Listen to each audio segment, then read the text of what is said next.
Hello, bachcho, let's read the question first. The question says that for question two statements are given, one labeled session and other labeled region R. Select the correct answer to these questions from codes A, B, C, and D as given below. Option A says that both session and region are true and region is correct explanation of session. Option B says that both session and region are true but region is not correct explanation of session. Option C says that session is true but region is false. Option D says that session is false and region is also false.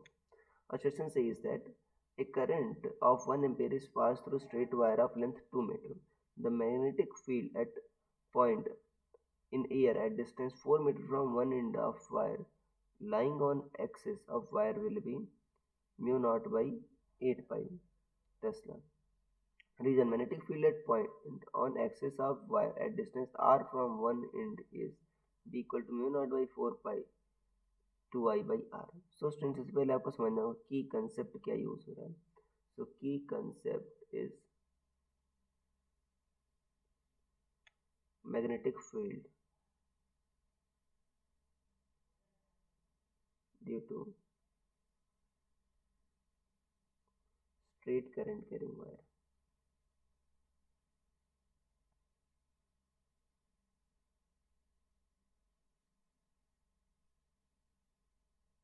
Straight current carrying wire.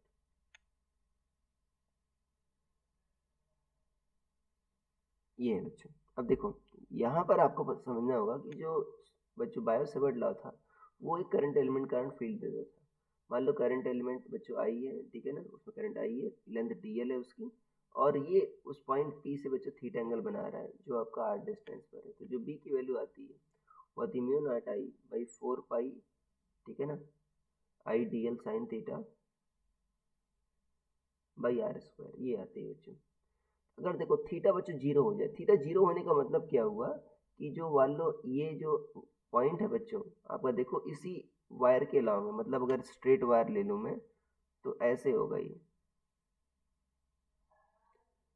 Wire है आपका, point भी इसी axis के अलावा बच्चों, ठीक है ना. तो इस केस में बच्चों थीटा आपका जीरो हो गया तो साइन जीरो क्या देगा आपका, जीरो देगा. तो फील्ड उस पॉइंट पर जीरो हो जाएगी बच्चों. तो एक्सिस पर फील्ड बच्चों हमेशा जीरो होती है.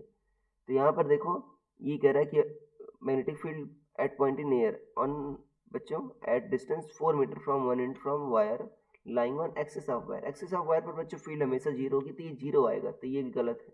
और यहाँ भी देखो ये गलत कह रहा है बच्चों, ये mu naught by 4 by 2 I by R होती है, नहीं बच्चों, ये जीरो होती है. तो बोथ असर्शन एंड रीजन गलत है, तो आपका ऑप्शन डी सही हो जाएगा. Both assertion and reason are false. So I hope you understood it well. Best of luck.